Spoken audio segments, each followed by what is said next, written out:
ठीक है, good afternoon. पहले तो सबको, मेरा नाम सेजल टेलर है, ठीक है। बीएससी नर्सिंग कंप्लीट है मेरी, ठीक है। और आज जो मैं सब्जेक्ट पढ़ाने वाली हूँ तुमको, वो है कम्युनिटी हेल्थ नर्सिंग। समझ आ गई? तुम्हारे एएनएम फर्स्ट ईयर के अंदर जो सब्जेक्ट है ना कम्युनिटी हेल्थ नर्सिंग, वो मैं पढ़ाने वाली हूँ, ठीक है। तो मेनली जो एएनएम से रिलेटेड, मान लो आप, मेनली वर्क किसका रहता है? कम्युनिटी का। तुम जानते हो, सर्वे से लगाकर सारी इंफॉर्मेशन, डेटा जो भी तुम कलेक्ट करते हो, सब कहाँ से कलेक्ट करते हो? कम्युनिटी से। तो ऑब्वियस बात है, तुम्हें पता होगा कम्युनिटी का मतलब क्या होता है। कोई बता सकता है?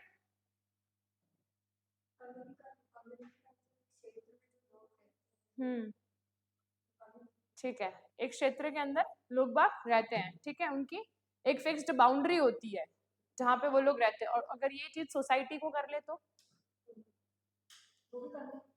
सोसाइटी के अंदर बहुत सारी कम्युनिटी आ जाती है।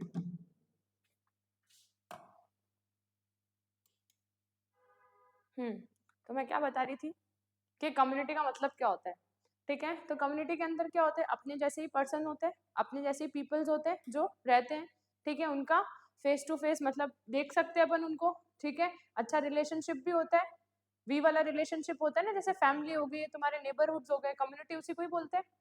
फिक्स्ड एरिया में होती है, ठीक है। और ये अगर सोसाइटी ले लो तो एक सोसाइटी के अंदर बहुत सारी कम्युनिटी आती है। क्लियर है यहाँ तक कंसेप्ट? पता है ना सोसाइटी और कम्युनिटी के अंदर क्या डिफरेंस होता है? सोसाइटी बहुत ज्यादा फैली हुई होती है, ठीक है। बट जो कम्युनिटी होती है वो उसकी फिक्स्ड बाउंड्री होती है। क्लियर है? और प्लस एएनएम का जो अगर रोल देख लो तो मेनली किससे रिलेटेड होता है? आपके कम्युनिटी से। सारा इंफॉर्मेशन, आपको सारा डेटा, सब कुछ कहाँ से निकालोगे आप? कम्युनिटी से। ओके। कम्युनिटी के अंदर जाने से पहले आपको कुछ चीजें ऐसी होती है जो आपको पता रहनी चाहिए, जैसे हेल्थ।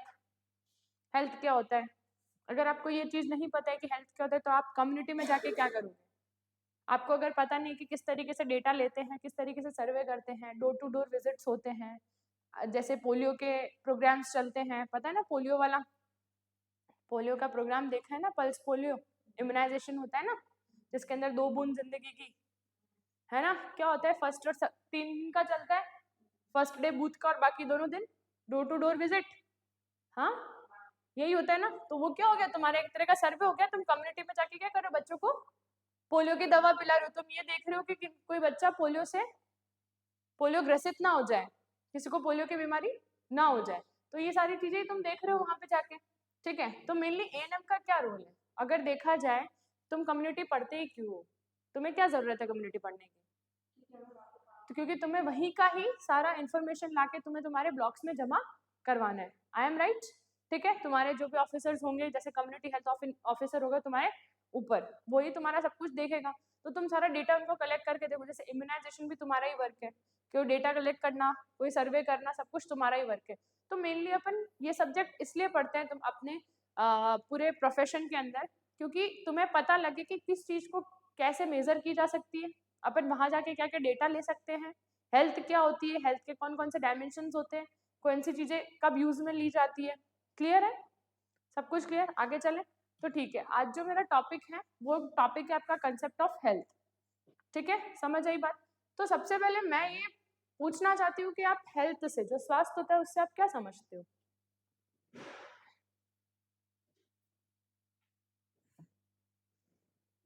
आपके पीछे हम्म, स्वास्थ्य मतलब क्या होता है?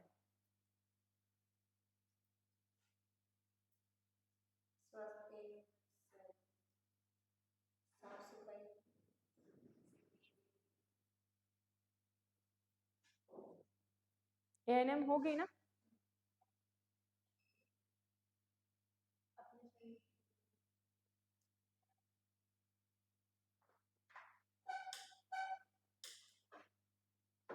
हेल्थ वो स्टेज है जिसके अंदर व्यक्ति की बीमारियों के बारे में और उसके बैठो। WHO की फुल फॉर्म पढ़ी है? State is a complete state of health, is a complete state of physical, mental and and spirits wellbeing of, ये पूरी डेफिनेशन है उसकी, पढ़ी है ना। तो हेल्थ मतलब क्या होता है कि आप फिजिकली, मेंटली, स्पिरिचुअली क्या रहो, हेल्दी रहो। वही एक पर्सन क्या कहलाता है आपको, फुली हेल्दी। अगर इन तीनों में से अगर कोई सा भी डायमेंशन अगर नहीं होता है और कोई डिजीज होती है तो वो पर्सन कैसा होगा, अनहेल्दी होगा कि नहीं होगा। तो मैं वही चीज कहना चाह रही हूँ कि हेल्थ का मतलब क्या होता है, स्वास्थ्य जो होता है उसका मतलब क्या होता है। WHO ने डेफिनेशन दी है, आपको पता ही है। WHO मतलब वर्ल्ड हेल्थ ऑर्गेनाइजेशन, कब आया था, नोट कर लो, बहुत इंपॉर्टेंट है ये आपके कंपटीशन एग्जाम से रिलेटेड।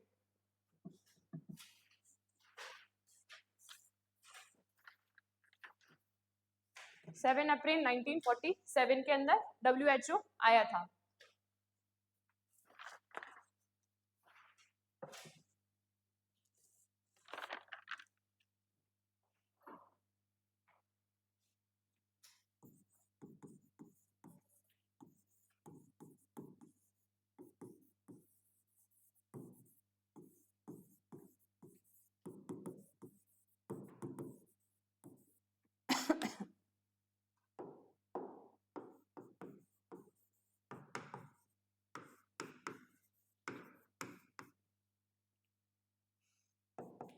इसका हेडक्वार्टर और ये भी सुना है तुमने, हेड एजेंसीज पढ़ी होगी ना, WHO, यूनिसेफ वगैरह पढ़ी है ना। इसके अंदर हेडक्वार्टर पता है कहाँ पे है इसका, ग्वेना,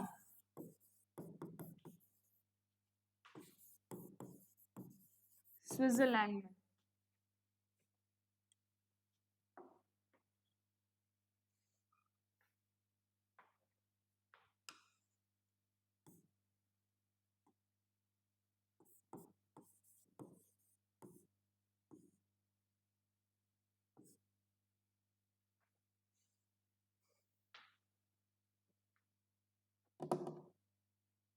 क्लियर है, ये क्वेश्चन मार्क कर लेना यहाँ से, ऑब्वियस बात है कहीं ना कहीं तो पूछेंगे। क्लियर है, हेडक्वार्टर भी पूछेंगे, प्लस WHO की फुल फॉर्म क्या होती है, वर्ल्ड हेल्थ ऑर्गेनाइजेशन, कब आया था, 1947, 7 अप्रैल 1947 के अंदर आया था। प्लस इसका जो हेडक्वार्टर है कहाँ लोकेटेड है आपके, स्विट्जरलैंड, ग्वेना जिसको बोलते हैं, स्विट्जरलैंड में कहाँ, ग्वेना। समझ आ गई बात, पढ़े आगे, ठीक है, क्लियर है यहाँ तक, क्लियर है। अब अपन लेते हैं कि भाई स्वास्थ्य और स्वास्थ्य की परिवर्तनशीलता धारणा है, जो कंसेप्ट है इनका, वो कंसेप्ट क्या है और अपन क्यों पढ़ते हैं, ठीक है। तो प्राचीन समय से व्यक्ति के लिए स्वस्थ रहना महत्वपूर्ण गुण माना जाता है। ऑब्वियस बात है कि भाई अगर प्राचीन समय के अपने अभी भी इस टाइम पे भी हेल्दी रहना बहुत ज्यादा इंपॉर्टेंट है। क्यों इंपॉर्टेंट है आपको पता ही है, अभी आप नॉर्मल केसेस में भी देख लोगे, आदमी को चलते फिरते भी हार्ट अटैक आ रहा है, आ रहा है कि नहीं आ रहा है, ठीक है। तो मेनली आपको स्वास्थ्य या फिर हेल्दी रहना बहुत ज्यादा इंपॉर्टेंट है, उसके लिए आपको क्या करना पड़ता है, फिजिकली मेंटली स्ट्रेस नहीं लेना है, स्पिरिचुअली रहो, वोकेशनली रहो, घूमो फिरो, सोशलाइज हो पर्सन के साथ में, समझ रहे हो ना। फिजिकली कैसे मेंटेन रहोगे, अच्छा खाओगे पियोगे घूमोगे, बाहर आना जाना, तुम्हारी साफ सफाई, तुम्हारी हाइजीन, ये सब फिजिकली मेंटेनेंस होगा ना, तभी जाके तुम सही रह पाओगे, ठीक है। अगर यही सारी चीजें नहीं है तो क्या हो जाएगा, तुम इल पर्सन हो, तुम्हें कोई डिजीज हो जाएगी। हाँ, आज तुम अगर हेयर की केयर नहीं करते हो, बालों की केयर नहीं करते हो, तो तुम्हें पेडिकुलोसिस हो सकता है। पेडिकुलोसिस मतलब पता है, बालों में जुएं पड़ना, लिखो पेडिकुलोसिस।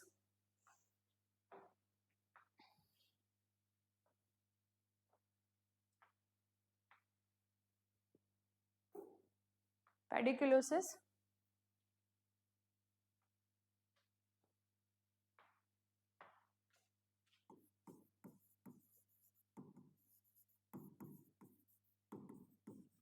पेडिकुलोसिस बालों में जुएं पड़ना, लिख दिया, क्लियर है। तो ये सारी होती है। अब तुम आंखों की केयर नहीं करोगे तो तुम्हें कैटरैक्ट हो सकता है, ग्लूकोमा हो सकता है, होता है कि नहीं होता है कंजक्टिवा हो सकता है, कोई भी बैक्टीरिया इन्वेस कर जाएगा। तुम दांतों की केयर नहीं करोगे तुम्हें पायरिया हो सकता है, पायरिया मतलब समझ गए, मसूड़ों का सीवियर इन्फेक्शन, ग्लोटाइटिस मतलब टंग का इन्फेक्शन, हो सकता है कि नहीं हो सकता है, हाँ। और सोमेटाइटिस मतलब माउथ का इन्फेक्शन, है ना। तो ये सारी चीजें हो सकती है कि नहीं हो सकती है, ये टर्म्स याद करोगे तुम्हारे लिए बहुत इंपॉर्टेंट है आगे, ठीक है, ताकि तुम्हें पता चल जाएगा कि वो वहां पे पूछेंगे। लिटरली मेरी MCQs की क्लासेस है इस चैनल के ऊपर, एक बार जाके देखना, पता चलेगा तुमको कि उसमें सारे एमसीक्यूज दे रखे हैं। इनमें टिपिकल ये सारे वर्ड्स भी आई है, ग्लोटाइटिस, पायरिया, सोमेटाइटिस, जिंजिवाइटिस, ये सब क्या होते हैं, ठीक है ना। तुम्हें धीरे धीरे पता चलेगा, अभी तुम आए हो, न्यू हो, तो धीरे धीरे पता चलेगा, ठीक है। नेक्स्ट देखते हैं अपन कि परंतु प्रारंभ में रोगों की अनुपस्थिति को यह स्वास्थ्य माना जाता था। धीरे धीरे बदलते समय और विकास के साथ लोगों की स्वास्थ्य के प्रति धारणा भी बदल गई। मेनली क्या है, पहले ऐसा था कि ठीक है कोई केयर कर रहा है तो ठीक है, नहीं कर रहा है तो भी ठीक है, लेकिन अब धीरे धीरे क्या हुआ है, बहुत सारे एडवांस चीजें आ गई हैं। आप हॉस्पिटल में भी देख लो, आप नॉर्मल चीजों में भी देख लो, बहुत सारी परिवर्तन आए हैं कि नहीं आए। अब लोग बाग ज्यादा ध्यान दे रहे हैं कि कम ध्यान दे रहे हैं? ज्यादा ध्यान दे रहे हैं ना। क्यों ज्यादा ध्यान दे रहे हैं? क्योंकि बीमारियां भी ज्यादा है। आप थोड़ी सी भी ऊंच नीच करते हो या फिर थोड़ा सा भी ध्यान नहीं रखते हो तो आपको बहुत बड़ी दिक्कत हो सकती है। अभी जैसे खा लो ज्यादा ऑयली फूड, खा लो फैट वाला फूड, तुम्हारा कोलेस्ट्रॉल बढ़कर तुम्हें 2 मिनट में हार्ट अटैक की प्रॉब्लम या फिर तुम्हारी हार्ट में कोई दिक्कत आ जाएगी। आएगी कि नहीं आएगी? तुम खा लो जंक फूड, फूड पॉइजनिंग हो जाएगा, डायरिया हो सकता है। तुम पी लो गंदा पानी, सही बात है ना, हो सकता है कि नहीं हो सकता है, ठीक है। तो पहले क्या था कि भाई इतना ज्यादा ध्यान नहीं देते थे अपनी हेल्थ पे, लेकिन अब क्या हो रहा है कि धीरे धीरे बदल रही है चीजें, बहुत एडवांस जा रही है, तो अब सब जने क्या कर रहे हैं, ज्यादा ध्यान दे रहे हैं, ठीक है। तो मैं ये बताना चाह रही थी कि हेल्थ क्या होती है। हेल्थ अपन ने देख लिया, देखा कि नहीं देखा, हेल्थ मतलब समझ आ गई। उसके बाद में मैंने तुम्हें कम्युनिटी बताई, कम्युनिटी भी पता चल गई, ठीक है। हेल्थ मतलब भी पता चल गया। अब नर्सिंग, नर्सिंग क्या होती है, जो आप कर रहे हो एक प्रोफेशनल कोर्स है, हाँ या ना, है ना।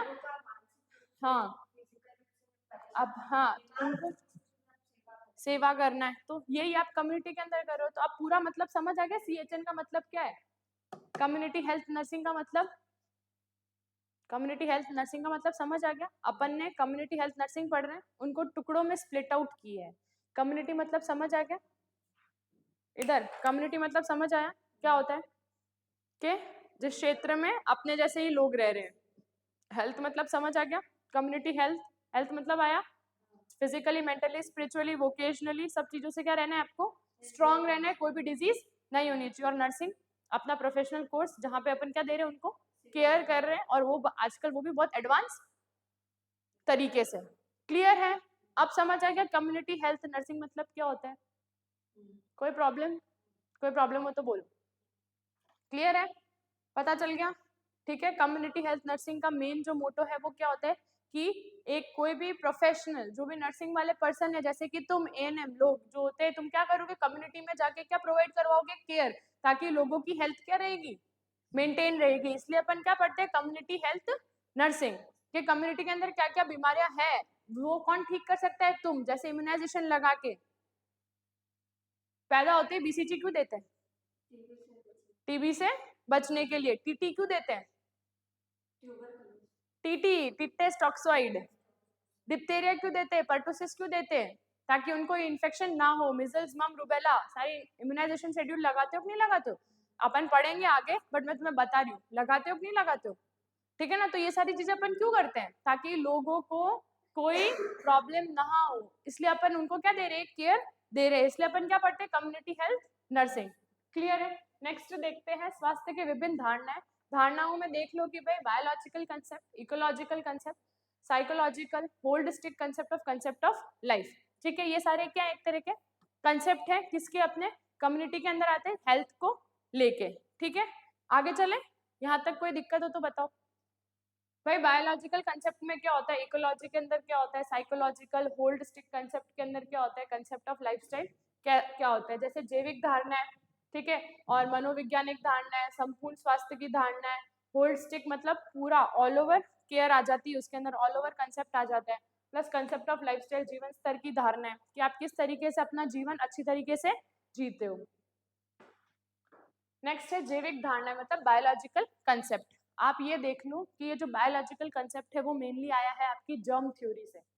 कहाँ से आया है, जर्म थ्योरी से। इसको किसने दिया था जर्म थ्योरी को, लुईस पास्चर ने। लिख लो,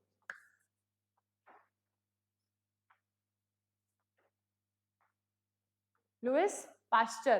किसने दी थी, सॉरी जर्म थ्योरी किसने दी थी आपके, लिख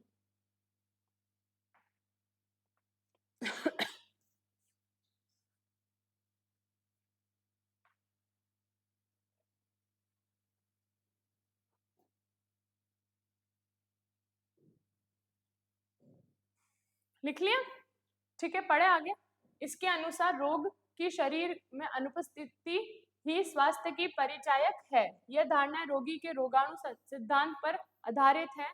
इसे लुईस पाश्चर द्वारा दी गई। अभी मैंने बोला ना, रोगाणु सिद्धांत मतलब आपकी जो जर्म थ्योरी है उसके ऊपर बेस्ड है आपका क्या, बायोलॉजिकल कंसेप्ट। समझ आ गई बात? क्लियर है यहाँ पे? ये क्यों दी गई है भाई जर्म थ्योरी आपको? जर्म थ्योरी इसलिए दी गई है कि आप ये पहचान सको कि उस रोगी के अंदर कोई दिक्कत तो नहीं है, कोई रोग तो नहीं है।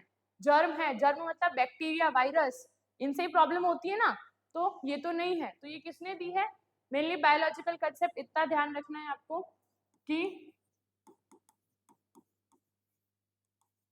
बायोलॉजिकल कंसेप्ट आपका किससे आया है भाई? बोलो। Very good, germ theory. और जर्म थ्योरी किसने दी है आपके? क्लियर है? क्लियर है ना? ठीक है, समझ आ रही है बात? ये भाई आपका बायोलॉजिकल कंसेप्ट किसने दिया है? सॉरी, बायोलॉजिकल कंसेप्ट कहाँ से आया आपका? जर्म थ्योरी से। प्लस जर्म थ्योरी आपको किसने दी है? लुईस पाश्चर ने। भाई जर्म थ्योरी का मतलब क्या है? जर्म थ्योरी के लिए अपन ये देख सकते हैं कि भाई जर्म के अंदर क्या हो गया, आप क्या क्या क्या आ गए हैं आपके? वायरस, प्रोटोजोआ, हाँ ठीक है, और एक वेक्टर बॉर्न भी लिख लो। वेक्टर बॉर्न में कौन कौन सी आ गई है? क्या कौन कौन सी आती है बीमारियां वेक्टर बॉर्न में? पढ़ी होगी तुमने, तुम्हारा तो कम्युनिटी हेल्थ का है ना भाई। फर्स्ट नहीं पता है वेक्टर बॉर्न के अंदर मलेरिया, डेंगू मच्छर के थ्रू जो फैलती है। ठीक है, बैक्टीरिया ले लो, कौन सा? माइकोबैक्टीरियम ट्यूबरक्लोसिस, वुफिंग कफ, पर्टुसिस। हाँ, नहीं सुना है कभी नाम? सुना है ना, इनसे ही होता है ना डिप्थेरिया, माइकोबैक्टीरियम डिप्थेरिया, है ना? ये सारे क्या बीमारियां ही कॉज करते हैं ना। तो भाई ये उसने यूं बताया कि जर्म अगर प्रेजेंट नहीं होगा किसी के बॉडी के अंदर तो उसको बीमारी होने के चांसेस नहीं है। अगर प्रेजेंट है तो मतलब वो बीमार है। क्लियर है ना?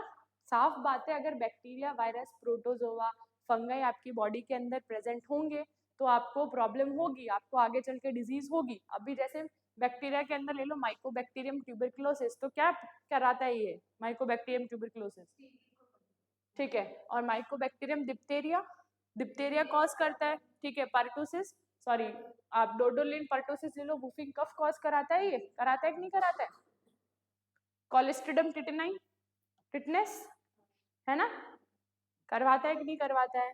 ठीक है ना, समझ में आ गई बात? प्रोटोजोआ चाहे वेक्टर बॉर्न में ले लो, मलेरिया, ठीक है, डेंगू, मलेरिया। कौन सी मॉस्किटोज होती है? Female, Anopheles.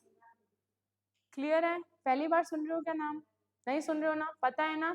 तो भाई बायोलॉजिकल कंसेप्ट क्या बताता है आपको कि जब प्रेजेंट होगा तो उसको वो अस्वस्थ है, और अगर जब प्रेजेंट नहीं होगा तो वो स्वस्थ है। क्लियर है ये कंसेप्ट? आगे चले? यहाँ तक कोई प्रॉब्लम हो तो पूछ लो अभी भी। पक्का? अब है इकोलॉजिकल कंसेप्ट। इकोलॉजी से अपन क्या समझते हैं? वातावरण। वेरी गुड, अपने आसपास की सराउंडिंग्स। ठीक है, इकोलॉजी मतलब इको मतलब सराउंडिंग्स। ठीक है, आप क्या समझते हो इकोलॉजी से? अपने आसपास का वातावरण कैसा है? यहाँ कचरा पड़ा हुआ है, इधर भी कचरा पड़ा हुआ है, तुम्हें बिठा दिया चारों को, क्या तुम सही रह पाओगे? इधर डीजे चला दिया, इधर भी डीजे चला, क्या तुम पढ़ पाओगे? तुम्हारे सामने तुम्हें खाने के लिए 3 दिन से दे रहे हैं, सिर्फ और सिर्फ एक ही खाना घिसा पिटा हुआ जिसके अंदर ना सब्जी ना नमक ना कुछ भी नहीं है, क्या तुम खा पाओगे? तुम क्या हो जाओगे? वीक, तुम अनहेल्दी हो जाओगे, तुम्हारे अंदर बीमारियां आने लग जाएगी। होगा कि नहीं होगा? तुम नमक मत खाओ, आयोडीन की कमी क्या होगा? हाइपोथायरॉयडिज्म और हाइपरथायरॉयडिज्म हो सकता है कि नहीं हो सकता है नमक की वजह से? गोइटर, घेंगा रोग। भाई समझ रहे हो कि नहीं समझ रहे हो? है ना? ठीक है ना? तो होता है कि सारी चीजें होती है कि नहीं होती है? तो वातावरण जो इकोलॉजिकली है, इकोलॉजिकल कंसेप्ट भी बहुत ज्यादा जरूरी होता है अपनी हेल्थ को मेंटेन रखने के लिए। भाई साफ बात है, वातावरण स्वच्छ होगा तो अपन भी सही रहेंगे, और अगर नहीं होगा तो अपन भी सही नहीं रहेंगे। ठीक है, तो इसके अंदर देख लो, व्यक्ति तथा वातावरण के माध्यम आध्यात्मिक संतुलन स्वास्थ्य का परिचय है। मैंने अभी बताया था, बैलेंस तुम्हारे और वातावरण के बीच का जो भी बैलेंस होगा उससे तुम क्या रहोगे, एकदम सही रहोगे। अभी तुम्हारे पास में गंदगी ला के रख दो तो तुम सही नहीं रहोगे। ठीक है, अभी तुम्हारे डीजे बजा दो इधर पास में तो तुम पढ़ नहीं पाओगे। तो तुम्हारे और एनवायरनमेंट के बीच में क्या होना चाहिए, एकदम नॉर्मल बैलेंस होना चाहिए। ठीक है ना, ताकि तुम्हारी बॉडी क्या रहे, एकदम हेल्दी, है ना। नेक्स्ट है, यदि वातावरण तथा व्यक्ति के माध्य संतुलित हो जाता है तो यह व्यक्ति की अस्वस्थता को दर्शाता है। समझ आ गई बात। अगर इम्बैलेंस हो गया दोनों का बीच में इम्बैलेंस हो गया, चाहे एनवायरनमेंट हो चाहे तुम दोनों के बीच में क्या हो गया, इम्बैलेंस हो गया, तो तुम क्या हो जाओगे, अनहेल्दी, अस्वस्थ हो जाओगे। ये भी कंसेप्ट समझ आया। स्टार्टिंग से पढ़ते हैं, एक बार वापस रिकैप करो। अपन ने सबसे पहले पढ़ा था कम्युनिटी क्या होती है।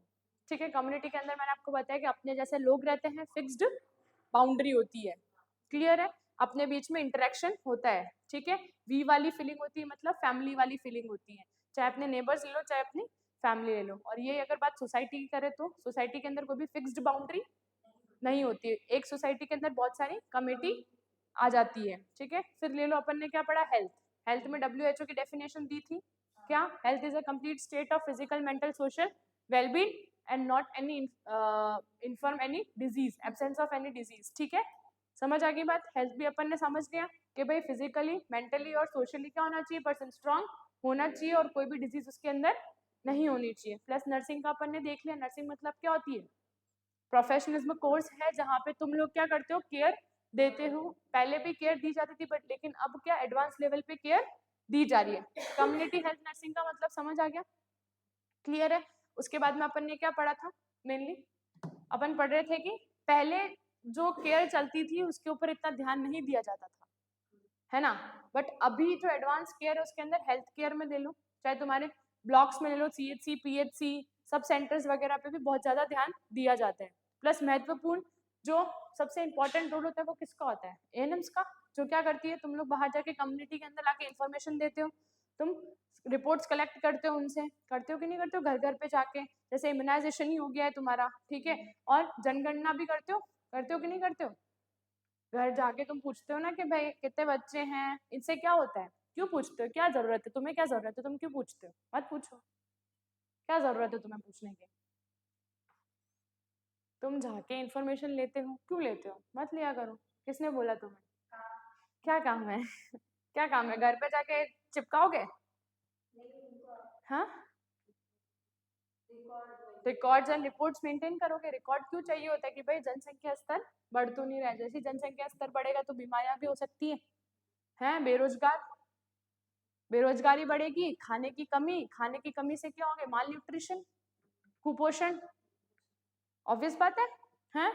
फिर और क्या, अनएजुकेशन फैलेगी, अशिक्षितता फैलेगी, भाई बच्चे नहीं पढ़ पाएंगे क्योंकि बेरोजगार हैं, तो कैसे पढ़ाएंगे अपने बच्चों को, समझ रहे हो ना। तो इसलिए तुम रिकॉर्ड एंड रिपोर्ट मेंटेन करते हो। और इम्यूनाइजेशन का क्या रोल है, ताकि कोई भी बीमारियां प्रिवेंशन कर सको आप किसी भी चीज का। ठीक है, उसके बाद अपन ने पढ़ा था क्या, कॉन्सेप्ट के अंदर अपन ने सबसे पहले पढ़ा क्या, बायोलॉजिकल। उसके अंदर अपन ने क्या पढ़ा, बायोलॉजिकल कॉन्सेप्ट के अंदर मेनली ये बोला गया है कि अगर आपके अंदर जर्म एब्सेंट है तो आप क्या हो, एकदम स्वस्थ हो, अगर आपके अंदर प्रेजेंट है देन आप क्या हो, अनहेल्दी हो। ये किसने बोला था, लुइस पास्चर ने क्या दिया था आपको, जर्म थ्योरी।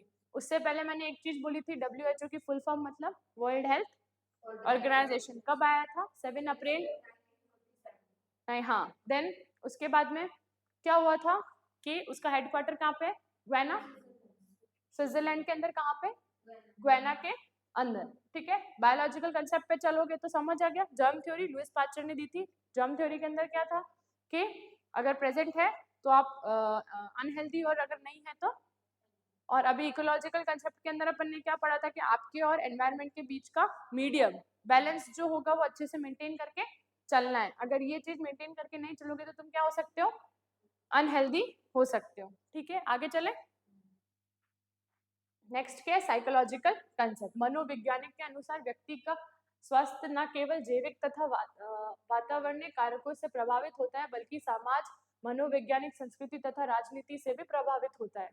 ऑब्वियस बात है, तुम्हारे आसपास होगा स्ट्रेस, तुम्हारे घर का माहौल ठीक नहीं होगा, तुम बाहर नहीं निकलते हो, तो कैसे हो जाओगे तुम अनहेल्दी। तुम बहुत ज्यादा स्ट्रेस लेते हो तो डिप्रेशन में जाओगे, ऑब्वियस बात है ना, डिप्रेशन में ही जाओगे। तुम सोशलाइज ही नहीं, तुम घर से बाहर ही नहीं निकलते हो, तुम्हें कोई मतलब ही नहीं है किसी से। इसमें साफ लिखा हुआ है समाज, मनोविज्ञान, संस्कृति तथा राजनीति से भी प्रभावित होता है। तुम्हारे आसपास का एनवायरनमेंट, फिर भी वही बात है कि तुम्हारे आसपास का एनवायरनमेंट ऐसा हो जहाँ पे बहुत ज्यादा स्ट्रेस हो, बहुत ज्यादा स्ट्रेस होगा तो तुम्हारे शरीर को इफेक्ट करेगा, तुम्हारी फिजिकल स्टेट या मेंटल स्टेट को इफेक्ट करेगा, क्या होगे तुम अनहेल्दी। तो भाई जो साइकोलॉजिकल कंसेप्ट है वो भी यही बताता है कि ना तो बायोलॉजिकल और ना इकोलॉजिकल से ही हेल्थ का पता नहीं चलता है, पता कैसे चलता है, साइकोलॉजिकल कंसेप्ट भी सही होना चाहिए, मतलब आपका मेंटल वेलबींग भी क्या होना चाहिए, एकदम सही होना चाहिए। जब तक अगर ये चीज सही नहीं होगा तो आप मेंटली स्टेबल नहीं हो पाओगे। अभी तुम्हारे पे अभी नॉर्मली चीज है, तुम्हें किसी चीज की टेंशन होती है तो क्या तुम तुम्हारा ध्यान लगा पाते हो कहीं पे, तुम्हें घर में बहुत भारी टेंशन होगी, सबके घर में फाइनेंशियल इश्यूज होते कि नहीं होते। तुम अगर वो चीज हो रही है घर पे और तुम्हें बोलते तुम जाके पढ़ो, क्या पढ़ नहीं आते, दिमाग का चलेगा, वहीं पे चलेगा। ठीक है, तुम्हारे आसपास बहुत स्ट्रेस है, पढ़ पाओगे, नहीं पढ़ पाओगे। तुम्हें इवन एग्जाम के प्रेशर्स में भी पढ़ पाते हो, तो ये क्या एक तरह का साइकोलॉजिकल कंसेप्ट है जहाँ पे तुम स्ट्रेस ले रहे हो, हैं तुम सोशलाइजिंग पूरा सोशल में है, तुम्हारा सोशल है, तुम लोग बहुत ज्यादा स्ट्रेस ले रहे हो, तो तुम किस तरीके से हेल्दी रह पाओगे, नहीं रह पाओगे। एग्जाम प्रेशर्स में लोगों को डायरिया हो जाता है, सुना है तुमने कभी, हाँ, डायरिया चालू होने लग जाता है, गला सूखने लग जाता है, प्यास ज्यादा लगती है, सुसु ज्यादा करने की इच्छा होती है एग्जाम प्रेशर्स के अंदर। मेरे साथ तो बहुत बार हुआ है, जब भी एग्जाम्स आते हैं मेरे को ऐसा ही होता है, नॉर्मल बात है, नॉर्मल फिजियोलॉजी है कि भाई सबके साथ होता है। तो भाई ये चीज भी, ये कंसेप्ट इसलिए दिया गया है कि आपको ये बताया जाए कि मेंटल वेलबींग, जो आपका मेंटल स्टेट होता है वो भी बहुत ज्यादा इफेक्ट करता है आपकी हेल्थ को। उसके अंदर कौन कौन से जो कारक हैं, या तो फिर समाज, मनोवैज्ञानिक, संस्कृति, राजनीति भी प्रभावित होता है। क्लियर है यहाँ तक, कोई प्रॉब्लम, क्लियर है यहाँ तक, आगे चले। 3 कंसेप्ट अपने पूरे हो गए। नेक्स्ट कौन सा है, टोटल हेल्थ कंसेप्ट, संपूर्ण स्वस्थ। ठीक है, इस धारणा के अंतर्गत उपयुक्त में सभी कारक शामिलित रूप से स्वास्थ्य को प्रभावित करते हैं। भाई इसके अंदर total health concept, all over health concept, इसको होलिस्टिक हेल्थ कंसेप्ट भी बोलते हैं। ठीक है, बट इसके अंदर टोटल हेल्थ कंसेप्ट दे रखा है आपको। होलिस्टिक हेल्थ कंसेप्ट मतलब ऑल ओवर। अभी अपन ने जितने भी कंसेप्ट पढ़े ना वो सारी चीजें, फर्स्ट अपन ने पढ़ा बायोलॉजिकल, इकोलॉजिकल और साइकोलॉजिकल।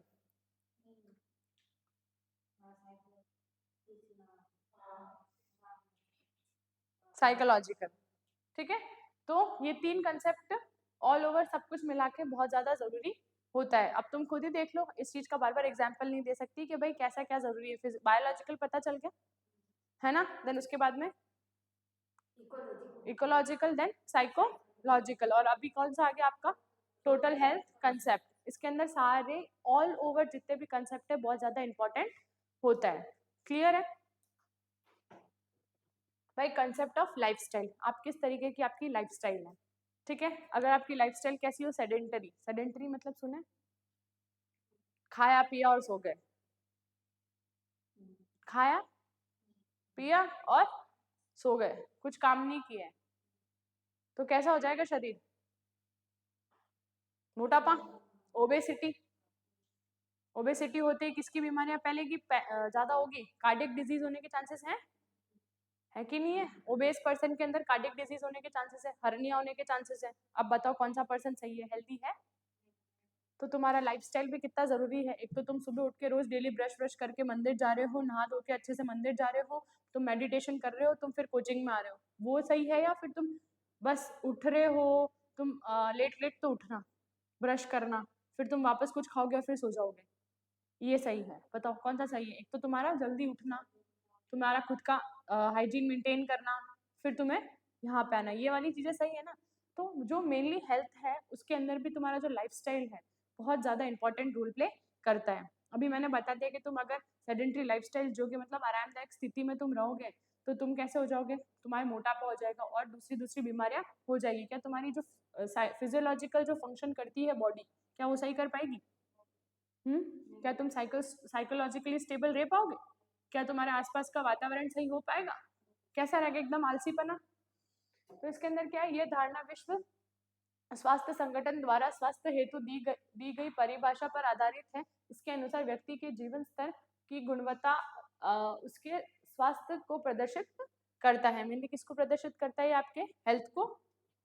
क्लियर है? जो मैं बोल रही हूँ वो का वही एज इट इज है, टिपिकल हिंदी है, बट मैं तुम्हें इजी हिंदी में समझा रही हूँ। समझ आ रहा है? कोई प्रॉब्लम है यहाँ तक? समझ यूँ तो लग रहा है ना कि हाँ भाई हम कोचिंग पढ़ रहे हैं? ठीक है, तो कंसेप्ट ऑफ लाइफस्टाइल भी समझ आई? हाँ, क्लियर है यहाँ तक के सारे कंसेप्ट क्लियर हो चुके हैं? अब मैंने कितने कंसेप्ट पढ़े टोटल? फर्स्ट है आपका कौन सा? सेकंड है आपका कौन सा? रुको। देन नेक्स्ट है आपका कौन सा?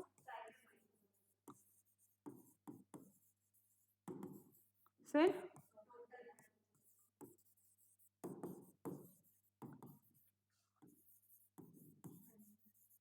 और अब कौन सा है आपका?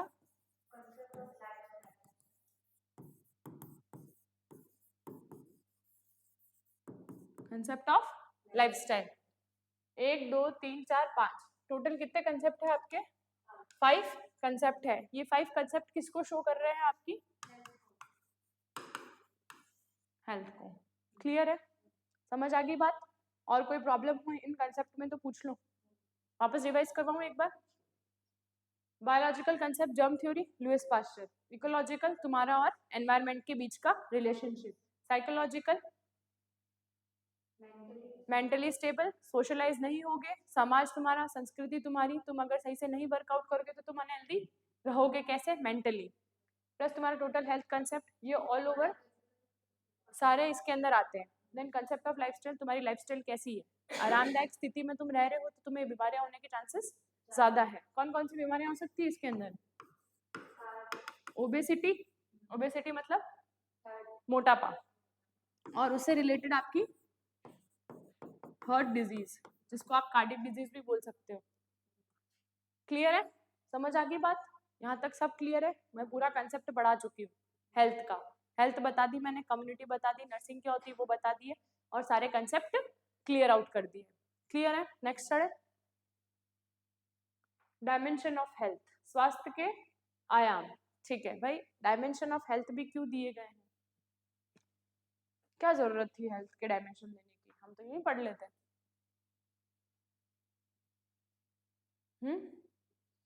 किसी भी व्यक्ति को पूर्ण स्वस्थ रहने के लिए सभी आयामों की जानकारी होना अनिवार्य है। ठीक है, सारे डायमेंशन की जरूरी है अगर आप पूरा परफेक्ट रहना चाहते हो तो। भाई इसके अंदर जैसे फिजिकल, कल्चर, मेंटल, ये सारे डायमेंशन बहुत इंपॉर्टेंट हैं। बहुत सारे आते हैं इसके अंदर, अदर्स में भी। Physical, culture, mentally, vocationally, occupationally, ये सारे बहुत ज़्यादा ज़रूरी है। ठीक है, WHO ने संपूर्ण स्वास्थ्य के आयामों के निम्न प्रकार में बांटे हैं। ठीक है, तो मेनली मैं बता देती हूँ, मेनली तो ये 3 दिए हैं, बट इनके अलावा भी 3 और होते हैं, 3 या 2 और होते हैं। फिजिकल तो होता ही है, मेंटल भी होता ही है, कल्चरल, ठीक है, तुम्हारा एक और ले लो तुम, वोकेशनल, ऑर्गेनाइजेशनल, हाँ सॉरी, ऑक्यूपेशन और वोकेशनल, ऑक्यूपेशनल और स्पिरिचुअल, ये 3 डायमेंशन और लिख लो।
क्लियर है यहाँ तक?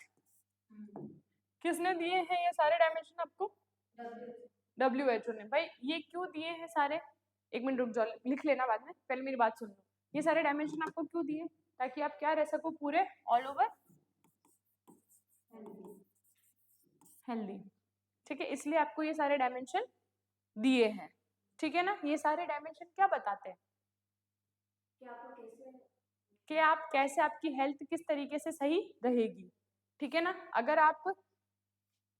अगर आप ये सारे डायमेंशन फॉलो नहीं करते हो या फिर ये सारे डायमेंशन नहीं है आपकी हेल्थ के अंदर, तो अगर ये सारे डायमेंशन नहीं है तो आप क्या हो? अनहेल्दी।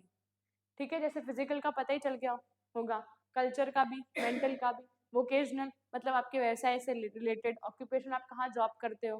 ठीक है, स्पिरिचुअल मतलब भगवान जी। ठीक है, आगे बढ़ते हैं भाई। शारीरिक आयाम मतलब physical dimension.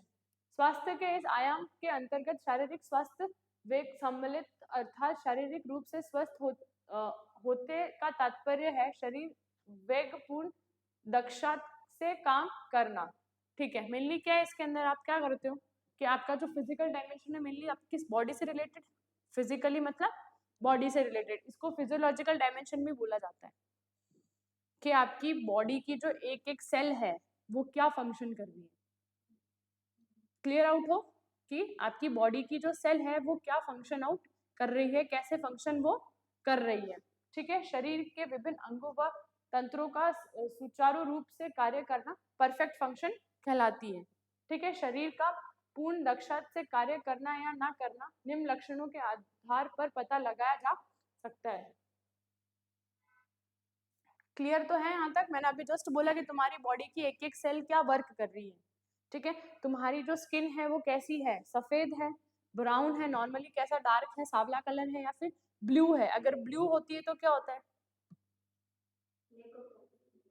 Lack of oxygen को क्या बोलते हैं अपन? ये कि यही जवाब दे रहे, बाकी लैक ऑफ ऑक्सीजन से ही ब्लू डिस्कलरेशन होता है। क्यों होता है लैक ऑफ ऑक्सीजन? आपको अच्छी तरीके से ब्लड सप्लाई नहीं मिली है, इस वजह से उसको क्या हुआ है? Lack of oxygen. ठीक है, क्लियर आउट है? क्लियर है कि नहीं है ना? तो इस वजह से आपके वहां पे ब्लू डिस्कलरेशन हो गया है। ठीक है, आपको अच्छा दिखता नहीं है, आपका विजुअल अच्छा नहीं है, आप सही से बोल नहीं पा रहे हो, सही से चल नहीं पा रहे हो। तो ये सारी क्या किस में आता है? आपका फिजिकल डायमेंशन से। फिजिकल डायमेंशन आपसे किससे रिलेटेड है? Related to your body function. Clear है? किससे रिलेटेड है? आपके शरीर के विभिन्न अंगों व तंत्रों के सुचारू रूप से कार्य करना परफेक्ट फंक्शन कहलाती है। क्लियर है ना? यहाँ पे पता चल रहा है, मेरे बोलने से पहले इधर लिखा हुआ था, मैं जो बता रही हूँ वो एकदम सिंपल हिंदी और इसके अंदर लिख रखा है टिपिकल हिंदी। ठीक है, जो मैं बोल रही हूँ वो एज इट इज यहाँ लिखा हुआ है। आगे चले, लक्षण देख लो भाई कैसा, कि सफेद व चमकदार त्वचा। इससे क्या सफेद होगी और चमकदार त्वचा होगी तो आप एकदम हेल्दी हो। अगर इसी जगह क्या हो गया, आपकी स्किन ब्लू हो गई तो साइनोसिस।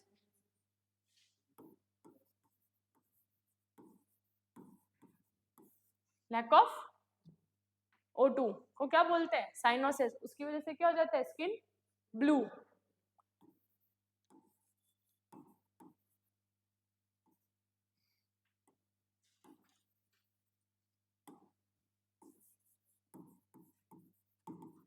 साइनोसिस को क्या बोलते हैं? लैक ऑफ ऑक्सीजन, जिससे स्किन कलर कैसी हो जाती है? ब्लू। ठीक है, नेक्स्ट देख लो, आंखों की साफ परत व साफ दिखाई देना। मैंने अभी जस्ट बोला था, विजन कैसा होना चाहिए आपका? 6/6 का। और आंखों की साफ मतलब आंखें कैसी होनी चाहिए? एकदम क्लीन, है ना?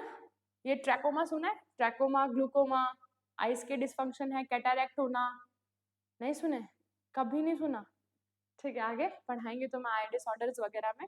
ट्रैकोमा के अंदर बैक्टीरिया भी इन्वेज हो जाता है। और कैटारैक्ट, मोतियाबिंद सुनिए, उसी को ही कहते हैं कैटारैक्ट। ठीक है, कंजक्टिवाइटिवा सुना है? इन्फ्लामेशन हो जाता है। ठीक है, कंजक्टिवाइटिवा जो सैक होता है उसके अंदर क्या हो जाता है? इन्फ्लामेशन हो जाता है, तो आंखों से साफ दिखता नहीं, आंखें कैसी होने लग जाती है? गंदी दिखती और एकदम लाल लाल हो जाती है। नेक्स्ट देखते हैं, व्यक्ति को अच्छी व आरामदायक नींद आती है। तुम्हारा अगर मेंटली जो कंसेप्ट था अपन ने अभी जो पढ़ा था, साइकोलॉजिकल कंसेप्ट, वो अगर बिल्कुल वीक है तो क्या तुम्हें अच्छी तरीके से नींद आएगी? तुम मेंटली स्टेबल ही नहीं हो तो क्या तुम्हें अच्छी तरीके से नींद आएगी? तो एक नॉर्मल डायमेंशन, एक फिजिकल नॉर्मल डायमेंशन के लिए व्यक्ति को अच्छी व आरामदायक नींद आती है। क्लियर है? नेक्स्ट है मलाशय की नियमित क्रिया विधि, मतलब पेट साफ, हाँ, वेरी गुड। आपको अच्छी तरीके से आपका स्टूल जो है वो पास आउट हो रहा है, ठीक है, आपका स्टूल अच्छी तरीके से पास आउट हो रहा है। अगर नॉर्मल जो मलाशय की जो एक्टिविटी है, जो स्टूल पास आउट की एक्टिविटी है, वो कितनी होती है? दिन में 1 या 2 बार। नॉर्मली कितनी बार होती है आपकी? ठीक है। और अगर ये कुछ दिनों तक हुई नहीं तो उसको क्या बोलेंगे आप? कॉन्स्टिपेशन। किस क्या बोलते हैं कॉन्स्टिपेशन को हिंदी में? हाँ, क्या होगा आपको? कॉन्स्टिपेशन। और अगर यही चीज 2 से 4 बार हो गई तो उसको क्या बोलेंगे? क्लियर आउट है? ये तो पता है ना?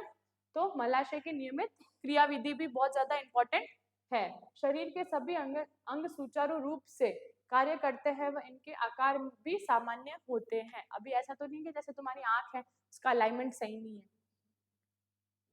परफेक्ट है। तुम्हारा हाथ है उसका अलाइनमेंट सही नहीं है, अगर सही नहीं होता तो क्या तुम परफेक्ट स्वच्छ हो? नहीं हो, नहीं हो ना। और अच्छी तरीके से वर्क भी कर रहे हैं, जैसे आंखों से दिख रहा है, कानों से सुन रहे हो, मुंह से बोल रहे हो, और अगर ये तो मुंह से नहीं बोल पाते हो तो अनहेल्दी है।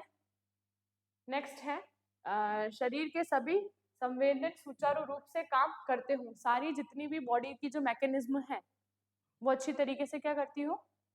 काम करती हो। तुम्हारे जितने भी तंत्र हैं, रेस्पिरेटरी हो गया जिससे तुम सांस लेते हो, डाइजेस्टिव जिससे खाना पचाते हो, खाते हो तो माउथ से हो। तुम्हारा जो हृदय है वो क्या करता है? Pumping action. पंपिंग एक्शन है किसका? हार्ट का। प्लस फिल्टर कौन करता है ब्लड को? किडनी। किडनी। अगर तंत्र में ले लो, रेस्पिरेटरी क्या वर्क में आता है आपका? ब्रीथ के लिए। आपके पंपिंग एक्शन के लिए कौन इंपॉर्टेंट है? ब्लड को पंप कौन करता है? हार्ट। ठीक है। ब्लड को फिल्टर कौन करता है? आपकी किडनी।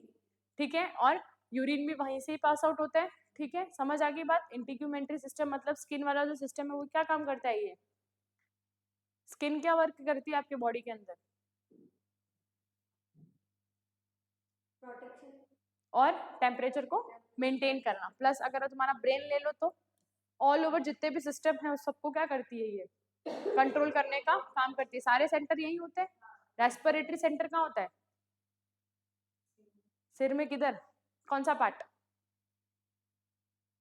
Modulo oblongata. क्लियर है? हाइपोथैलेमस, हाइपोथैलेमस के अंदर भी बहुत सारी चीजें होती है, जैसे ट्रस्ट, थ्रस्ट, प्यास लगना, सोना।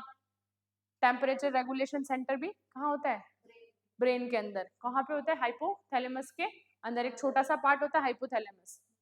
हाइपोथैलेमस से बहुत सारे हार्मोन्स भी निकलते हैं जो पिट्यूटरी के ऊपर वर्क करते हैं। सुने हैं ना? है ना? क्लियर आउट है? नेक्स्ट चलते आयु के अनुसार शारीरिक वृद्धि व विकास का क्रम। अगर तुम्हारी एज है 20 ईयर्स और तुम रह गए हो बिल्कुल इतने से, तुम्हारी हाइट नहीं बढ़ी है, तो अस्वस्थ हो। क्लियर हो गया यहाँ तक? यहाँ तक कोई दिक्कत? चले? हाँ, नेक्स्ट है अपना सोशल डायमेंशन। भाई सोशल डायमेंशन क्या है? सामाजिक आयाम।